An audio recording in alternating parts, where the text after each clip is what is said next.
ఇవాళ మనం డిస్కస్ చేయబోతున్న anime jujutsu Kaisen season 2 part 1. మీరు సీజన్ 1 చూడకపోతే డిస్క్రిప్షన్ లో లింక్ ఇచ్చాను, వెళ్ళి చూడండి. 2006లో మేయు తాహిమే మిషన్ కి వెళ్తారు. రెస్టారెంట్ లో డిసీజ్ స్ప్రెడ్ అయ్యి రెస్టారెంట్ కి ఎవరూ రావట్లేదు. రెస్టారెంట్ ఓనర్ కి అప్పులు తీరట్లేదు. తన ఫ్యామిలీ సూసైడ్ చేసుకున్నారు. అప్పటి నుంచి అక్కడ దెయ్యాలు ఉన్నాయి అని చెప్పుకుంటున్నారు. పిల్లలు, కాలేజ్ స్టూడెంట్స్ ఎవరికి ధైర్యం ఎక్కువ ఉంది అని చూడడానికి అక్కడికి వెళ్లారు. వాళ్ళిప్పుడు మిస్సింగ్.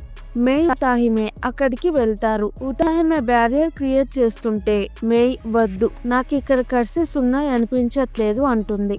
బిల్డింగ్ లోపలికి వెళ్తారు. కర్సెస్ ఉంటాయి. మే కింద ఫ్లోర్ లో, ఉతాహిమే పై ఫ్లోర్ లో కర్సెస్ ని వెతుకుతారు. వాళ్ళు తిరిగిన ప్లేసెస్ లోనే తిరుగుతూ ఉంటారు. ఇది ఇన్నే డొమైన్ కాదు, బ్యారియర్ టెక్నిక్. మే ఉతాహిమే ఇద్దరు ఏం చెయ్యాలి అని ఆలోచిస్తారు. ఐడియా వస్తుంది. ఆపోజిట్ డైరెక్షన్ లో పరిగెత్తుతారు. బ్యారియర్ బ్రేక్ అవుతుంది. బిల్డింగ్ నుంచి బయటపడతారు. బిల్డింగ్ కూలిపోతుంది. గోజో, గెతో, షోకో హెల్ప్ కి వస్తారు. కర్స్ వస్తే గెతో టెక్నిక్ తో కర్స్ ని ఆపుతాడు. Geto cursed technique, cursed spirit manipulation. Spirits ని ఓడించి వాటిని తిని కంట్రోల్ చేయగలడు. అవే కర్సెస్ ని ఫైట్ లో వాడతాడు. మేయు తాహిమేకి బిల్డింగ్ లో కొంతసేపే ఉన్నట్టు అనిపిస్తుంది, కానీ లోపల వాళ్ళు 2 రోజులు ఉన్నారు. బిల్డింగ్ లో ఉన్న కర్స్ టైం ని మ్యానిపులేట్ చేయగలదు. మేకి ఎప్పుడు డబ్బులు సంపాదించాలి అని ఉంటుంది. 2 రోజులు పనిచేశాను, ఎక్కువ డబ్బులు వస్తాయి అనుకుంటుంది. గోజో, గెతో, షోకో బిల్డింగ్ చుట్టూ బ్యారియర్ క్రియేట్ చేయడం మర్చిపోతారు. యాగా ముగ్గురిని తిడతాడు. గోజో నేను మర్చిపోయాను అని సారీ అడుగుతాడు. బయట మనుషులకి కర్సెస్ కనిపించకూడదు అని బ్యారియర్ క్రియేట్ చేస్తారు. గోజో, గెతో, షోకో బాస్కెట్ బాల్ కోర్ట్ లో ఉంటారు. గోజో మామూలు మనుషులకి కర్సెస్ కనిపించవు, బ్యారియర్ క్రియేట్ చేసే అవసరం లేదు కదా అంటే గెతో వీక్ గా ఉన్న వాళ్ళని కామ్ గా ఉంచాలి, అప్పుడు కర్సెస్ డిస్కరేజ్ అవుతాయి అంటాడు. గోజో నాన్ సాసరస్ ని కాపాడాలంటే కష్టంగా ఉంది అంటాడు. గెతో నాన్ సాసరస్ ని కాపాడడమే సాసరస్ చేయాల్సిన పని, స్ట్రాంగ్ గా ఉన్న వాళ్ళు వీక్ గా ఉన్న వాళ్ళని కాపాడాలి అని చెప్తాడు. గోజో దానికి ఒప్పుకోడు. స్ట్రాంగ్ వాళ్ళకి వీక్ గా ఉన్న వాళ్ళని కాపాడే బాధ్యత ఇవ్వడం కరెక్ట్ కాదు అంటాడు. గోజో, గెతో ఫైట్ చేసుకోవడానికి రెడీగా ఉంటారు. షోకో అక్కడి నుంచి వెళ్లిపోతుంది. యాగా వచ్చి గోజో, గెతోని ఆపి మిషన్ కి పంపిస్తాడు. మాస్టర్ టెంగిన్ గోజో, గెతోని ఈ మిషన్ కి పంపమన్నాడు. ఒక అమ్మాయి స్టార్ ప్లాస్మా వెసల్.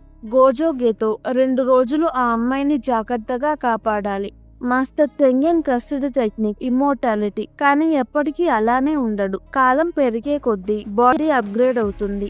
మనిషిలా కాకుండా వేరే స్థాయిలోకి వెళ్తాడు. అప్పుడు తన మీద తనకి కంట్రోల్ ఉండదు. జుజుట్సు స్కూల్లో అన్ని బ్యారియర్స్, ఇంకా చాలా స్ట్రాంగ్ బ్యారియర్స్ టెంగిన్ కంట్రోల్ లో ఉంటాయి. టెంగిన్ హెల్ప్ లేకపోతే సెక్యూరిటీ ఉండదు. మిషన్స్ తర్వాత క్లీనప్ చేయడం కష్టంగా ఉంటుంది. అంతేకాకుండా టెంగిన్ మనుషులకి ప్రమాదంగా మారొచ్చు. అందుకని టెంగిన్ 500 ఏళ్లకి ఒకసారి ప్లాస్మా స్టార్ వెసల్ ని వెతికి వాళ్ళలోకి మెర్జ్ అవుతాడు. అప్పుడు టెక్నిక్ రీస్టార్ట్ అవుతుంది. బాడీ అప్గ్రేడ్ అవ్వదు. ఇప్పుడు స్టార్ ప్లాస్మా వెసల్ ఉన్న లొకేషన్ లీక్ అయింది. ఆ అమ్మాయిని చంపడానికి 2 గ్రూప్స్ చూస్తున్నాయి. ఒకటి గ్రూప్ క్యూ, వాళ్ళు టెంగిన్ అప్గ్రేడ్ అయ్యాక గొడవలు మొదలు పెట్టాలి అనుకుంటారు. ఇంకొక గ్రూప్ టైమ్ వెసల్ అసోసియేషన్, వాళ్ళు టెంగిన్ ని దేవుడిలా చూస్తారు. టెంగిన్ అప్గ్రేడ్ అవ్వాలి అని వెసల్ ని చంపాలనుకుంటారు. ఇప్పుడు టెంగిన్ ఇంకొక 2 రోజులలో వెసల్ తో మర్జ్ అవుతాడు. గోజో, గెతో 2 రోజులు వెసల్ ని కాపాడి మెర్జ్ కోసం వెసల్ ని జుజుట్సు స్కూల్ కి తీసుకువెళ్ళాలి. గెతో వెసల్ ని తీసుకురావడానికి వెళ్తాడు. ఫోన్ లో గోజోతో time vessel association non sorcerers group, మనం గ్రూప్ క్యూ తో జాగ్రత్తగా ఉండాలి అంటాడు. గెతో వెసల్ ఉన్న రూమ్ లోకి వెళ్లే లోపు గ్రూప్ క్యూ వెసల్ ఉన్న రూమ్ ని అటాక్ చేస్తారు. గెతో వెసల్ ని కాపాడతాడు. ఇదంతా ఇద్దరు చూస్తూ ఉంటారు. ఒక అతను టైమ్ వెసల్ అసోసియేషన్ వాళ్ళు జుజుట్సు సాసరస్ తో ఫైట్ చేయలేరు, నీకు ఎక్కువ డబ్బులు ఇస్తాము, మా గ్రూప్ లో జాయిన్ అవ్వు అంటాడు. ఇంకొక అతను ఒప్పుకుంటాడు. అతను తోజీ జెనిన్, తన వైఫ్ ని పెళ్లి చేసుకొని ఆమె ఇంటి పేరు తీసుకుంటాడు. ఫుషిగురో తోజీ, ఇతను మెగుమి వాళ్ళ నాన్న. టెంగిన్ వెజల్ పేరు రీకో. రీకో స్పృహ తప్పి పడిపోయి ఉంటుంది. కళ్ళు తెరిచి చూసేసరికి గోజో ఒళ్ళో ఉంటుంది. గోజోని కొట్టి లెగుస్తుంది. టెంగిన్ వెజల్ అవ్వడానికి ఎక్సైటెడ్ గా ఉంటుంది. మెర్జ్ అయ్యేదాకా స్కూల్ కి వెళ్తాను అంటుంది. గోజో యాగాకి కాల్ చేసి రీకో స్కూల్ కి వెళ్తాను అంటుంది. జుజుట్సు స్కూల్లో ఉండడం సేఫ్ కదా అంటే యాగా టెంగిన్ రీకో చెప్పినట్టు చెయ్యమన్నాడు, తన కోరికలు తీర్చమన్నాడు అని చెప్తాడు. గోజోకి ఇష్టం ఉండదు. గెతో రీకో టెంగిన్ తో మెర్జ్ అయ్యాక తన ఫ్యామిలీని ఫ్రెండ్స్ ని కలవలేదు, తనకి నచ్చినట్టుగా బ్రతకలేదు, మనం తనని హ్యాపీగా ఉంచాలి అంటాడు. కురోయ్ గోజో గెతోతో రీకో అమ్మా నాన్న చిన్నప్పుడే చనిపోయారు, అప్పటి నుంచి తనని నేనే చూసుకుంటున్నాను, కనీసం తనని తన ఫ్రెండ్స్ ని కలవనివ్వండి అని అడుగుతుంది.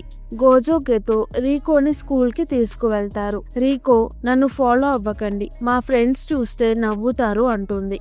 గెతో కొన్ని కర్సెస్ ని రీకోతో పంపిస్తాడు.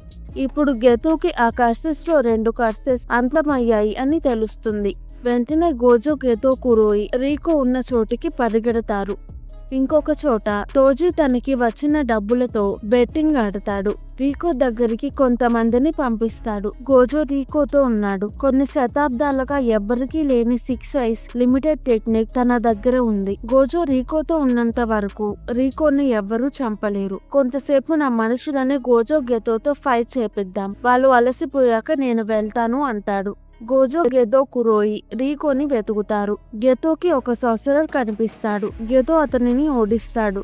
గోజో రీకోని క్లాస్ రూమ్ నుంచి జుజుట్సు స్కూల్ కి తీసుకువెళ్తూ ఉంటాడు. కురోయి రీకోని చంపడానికి వచ్చిన ఇంకొక అతనిని ఓడిస్తుంది. అతను క్లోన్. అతని లాంటి క్లోన్స్ చాలా మంది ఉంటారు. వాళ్ళని గోజో ఓడిస్తాడు. రీకోకి కురోయ్ కిడ్నాప్ అయింది అని మెసేజ్ వస్తుంది. కిడ్నాప్ చేసిన వాళ్ళు లొకేషన్ పంపిస్తారు. గోజో గెతో రీకో అక్కడికి ఫ్లైట్ లో వెళ్తారు. గోజో తన 6 ఐస్ తో ఫ్లైట్ లో ఉన్న వాళ్ళని చెక్ చేస్తాడు. గెతో ఫ్లైట్ బయట కర్స్ ని కాపలాగా పెడతాడు. ముగ్గురు కురోయ్ ని కాపాడతారు. ఇప్పుడు నలుగురు బీచ్ కి వెళ్తారు. రిటర్న్ వెళ్లేటప్పుడు ఎయిర్పోర్ట్ ని హైజాక్ చేయకుండా ఫస్ట్ ఇయర్ స్టూడెంట్స్ కెంతో ననామి, యూ హైబరా కాపలాగా ఉంటారు. రేపు రీకో టెంగిన్ తో మెర్జ్ అవుతుంది. గోజో గెతో ఈ కొంత టైం రీకోని హ్యాపీగా ఉండేలా చూసుకుంటారు. అందరూ కలిసి సైట్ సీయింగ్ కి వెళ్తారు. నెక్స్ట్ రోజు జుజుట్సు స్కూల్ కి చేరుకుంటారు. బ్యారియర్ ఉంది, మనకి సెక్యూరిటీ ఉంటుంది అని హ్యాపీగా ఉంటారు. కానీ వెనుక నుంచి తోజీ వచ్చి గోజోని అటాక్ చేస్తాడు. తోజీ ఒకసారి గోజో క్లాన్ లో పుట్టిన 6 ఐస్ ఉన్న గోజో సతోరని చూస్తాడు. అప్పుడు గోజో చిన్న పిల్లాడు. గోజో డేంజర్ అని తెలిసి తను రిలాక్స్ అయ్యేదాకా ఆగి ఇప్పుడు అటాక్ చేశాడు. గోజో గెతోతో నాకేమీ కాలేదు, నేను అతనితో ఫైట్ చేస్తాను, నువ్వు రీకోని టెంగిన్ దగ్గరికి తీసుకువెళ్ళు అంటాడు. గెతో జాగ్రత్త అని రీకోని తీసుకొని వెళ్తాడు. తోజీ మీద ఒక కర్స్ ఉంటుంది. గోజో తోజీ ఫైట్ చేసుకుంటారు. తోజీకి కర్స్డ్ ఎనర్జీ లేదు, కానీ తన మీద ఉన్న కర్స్ కొత్త స్వాట్స్ ని తనకి ఇస్తూ ఉంటుంది. తోజీ ఇంకొక స్వాట్ తో గోజో చుట్టూ ఉన్న వాయిడ్ ని దాటి గోజోని మళ్ళీ అటాక్ చేస్తాడు. గోజో కింద పడిపోతాడు. గెతో రీకో కురోయి టెంగిన్ దగ్గరికి వెళ్తూ ఉంటారు. రీకో కురోయ్ గుడ్ బై చెప్పుకుంటారు. గెతో రీకో మెర్జ్ జరగాల్సిన ప్లేస్ కి వెళ్తారు. రీకో బాధగా ఉంటుంది. గెతో నువ్వు టెంగిన్ దగ్గరికి వెళ్ళాలంటే వెళ్ళు, లేదా కురోయ్ తో పాటు ఇంటికి వెళ్ళు. నేను గోజో నిన్ను కలవక ముందు మెర్జ్ గురించి మాట్లాడుకున్నాము. గోజో వెజల్ కి మెర్జ్ ఇష్టం లేకపోతే మెర్జ్ ఆపేద్దాం అన్నాడు. మేము చాలా స్ట్రాంగ్, నీ డెసిషన్ ఏదైనా మేము నీకు సపోర్ట్ చేస్తాము అంటాడు. రీకో నాకు అందరితో హ్యాపీగా ఉండాలని ఉంది అని ఏడుస్తూ చెప్తుంది. గెతో ఇంటికి వెళ్దాం అంటాడు. అంతలో తోజీ వచ్చి రీకోని షూట్ చేస్తాడు. రీకో చనిపోతుంది. గెతో నువ్వెందుకు ఇక్కడ ఉన్నావు అంటే తోజీ గోజోని చంపేశాను అంటాడు. గెతో చాలా కోపంగా తోజీని చంపడానికి అటాక్ చేస్తాడు. ఈ వీడియో గనుక మీకు నచ్చినట్టయితే ప్లీజ్ వీడియోని లైక్ చేసి ఛానల్ ని సబ్స్క్రైబ్ చేసుకోండి. Thank you. మళ్ళీ వచ్చే వీడియోలో కలుద్దాం.